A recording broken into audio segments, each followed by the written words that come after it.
is one of the sunshine capitals of the world, as it is warm just about all year round. People flock in their thousands to enjoy the beaches and to go boating.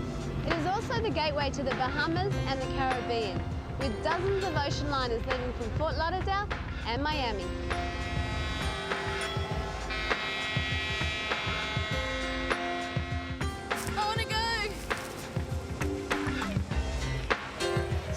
This bustling lifestyle is in stark contrast to the state's true treasure. As we leave the glitz and glamour of Florida's tourist strips, we head out to some of the more remote places in Florida. We're going to take you to meet the delightful manatee in Crystal River and also to explore the Everglades National Park. A grand adventure is laid out before me as I canoe and walk the Everglades to get close to alligators. And then take to the air to better understand panthers. Then it's on with the wetsuit for a very personal encounter with a gentle manatee. I can't help but play with the baby when I get the smiling approval from his mama. That's followed by a side trip to South Carolina to witness and film the fascinating strand-feeding behaviour of the Hilton Head bottlenose dolphins. This is the only place in the world where this behaviour is seen. But first, the Everglades is one of the great wetland environments of the world. It covers an area of 2,000 square miles from the Kissimmee River about halfway up the state of Florida to its southern tip. Parts of the Everglades have been declared World Heritage Sites, others National Park. This river of grass can change with every corner you turn.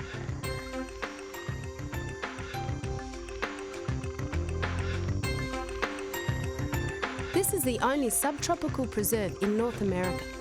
Most of the plain is actually a shallow, gently flowing river hidden by sawgrass and reeds.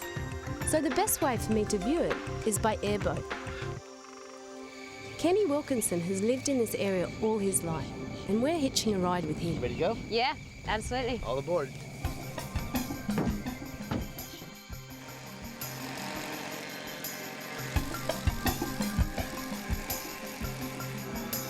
The Everglades is defined by the rhythms of drought, flood, fire, sun, and torrential rain. This is a wonderfully wild place, one of the precious few left on the planet, and it's home to many protected bird and animal species, including the keepers of the Everglades, the alligators. We're about 20 miles north of Tamiami Trail, about 10-15 miles south of Alligator Alley. We call this the spillway ourselves. This is pretty much where all the rednecks in the neighborhood come to swim.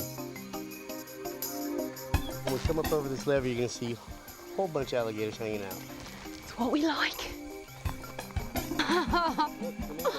Oh, wow. They come here to swim, but there's a gator, there's a gator, there's a gator, there's a gator. Yeah, it's kind of like common ground here. We all share the water. Keeping a wary eye on those jaws in the water makes it hard to believe something as delicate as this roseate spoonbill can coexist safely with this ancient reptile.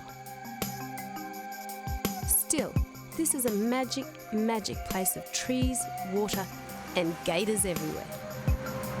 There are hundreds of gators in this canal. They're to the right and left of us, and sometimes as soon as we look down from the airboat, they're right beside us as well.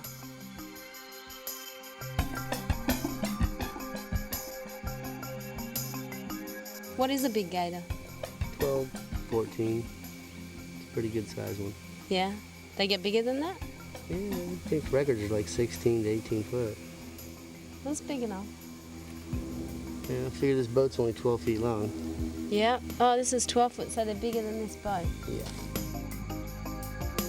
The alligator is vitally important to this area's ecology, though in the past, many believed only in the value of its hide.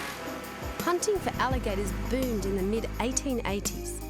But in 1969, the Federal Endangered Species Act protected the alligator by eliminating the trafficking in hides and therefore all hunting. During the dry season, November through May, between 50 and 100,000 wading birds collect in the wetlands of the park. The cycle of wet and dry strictly governs the populations here. But all stay under watchful and ever-hungry eyes. Coming up, I definitely hear that roar of the wild, and it's gators and panthers. We're in the southern part of the Everglades, known as the Everglades National Park. We're about to take a canoe trip through what they refer to as the 10,000 Islands. Here it's clear to see how the park is home to vast numbers of humans as well. As the freshwater of the Everglades meets the Gulf of Mexico, we start to see many more marine species, like this brown pelican. The 10,000 Islands are made entirely from shells and is said to have been built by native Indians from as early as 1450 BC. They're known as the Calusa. They are referred to as a super race by the Spanish, who were twice defeated in the early 1500s. Although the Calusa Indians were victorious, 300 years later, when European man returned, these people had simply vanished.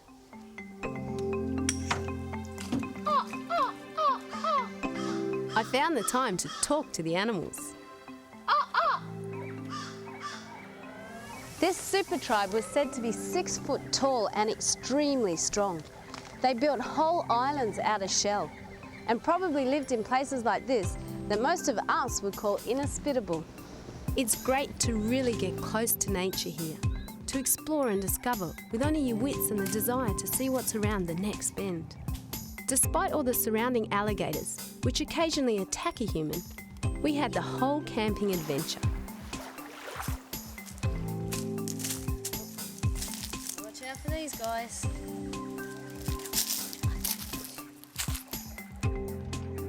And there are other snappier guys to watch out for too. They told us we shouldn't go swimming here in these beautiful freshwater lakes. The reason is because it looks so inviting, but just over there behind me is about a 10-foot gator. You can see him watching the fish.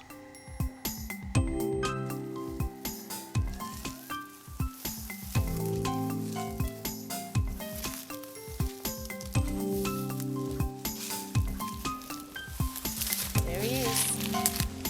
There are dozens of alligators along this man-made canal in a very short stretch. Alligators are reptiles. That means that they're cold-blooded. So when the sun comes out, like today, they all crawl up on the banks to raise their body temperature. You can see how deep that the water gets in some of these places. This whole Everglades system works as a natural sponge. A large amount of water is trapped above the ground. If the Everglades didn't act as that natural sponge and trap water, during drought many species might perish. 300 species of birds, 600 kinds of mammals and 45 plants are unique to or originate in the area. But life has become a fight for survival for many. This pristine Everglades is half the size that it used to be. It used to be 4,000 square miles and they've reduced it to 2,000 square miles from development. But we humans are starting to recognise the error of our ways, and hopefully we can return some more of the Everglades back to its original state. For me though, it was time to set up camp and try and get some sleep. Oh. It's a bit chillier this morning. It's pretty loud last night because of all the mozzies, a whole swarm of them. Thought I was going to be carried off for a while, but we're going to venture a bit further into the woods today, as the Americans say. See what we can find.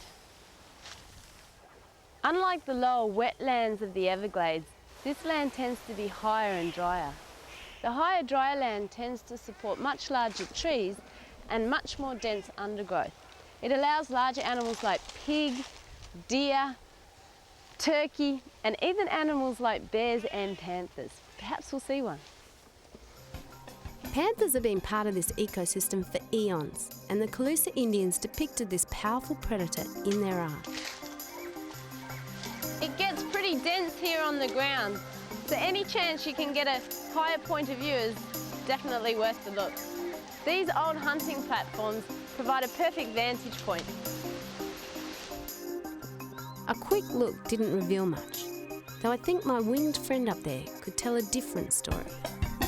Everglades National Park is currently conducting research on the panthers. Daryl Land wants to know how many panthers live here and where they range. Well, panthers need some kind of cover where they can do several things. They like cover to rest in, where they might spend half of a day just kind of in a thick palmetto patch, cooling their heels.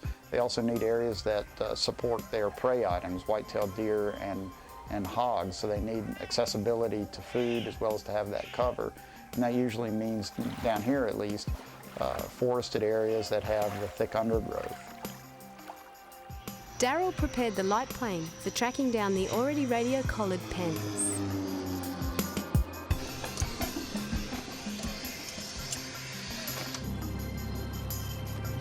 Well, it's really hard to say how many panthers there were originally.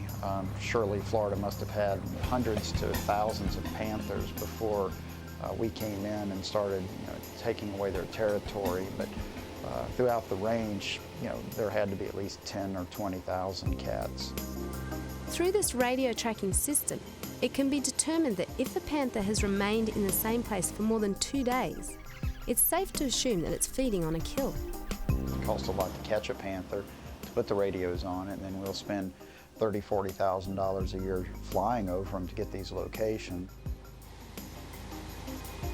For thousands of years, the Everglades has evolved into a finely balanced ecosystem that forms a massive biological infrastructure for the southern half of Florida. There are areas here that have not been greatly impacted by man, and they sustain life as they have for centuries.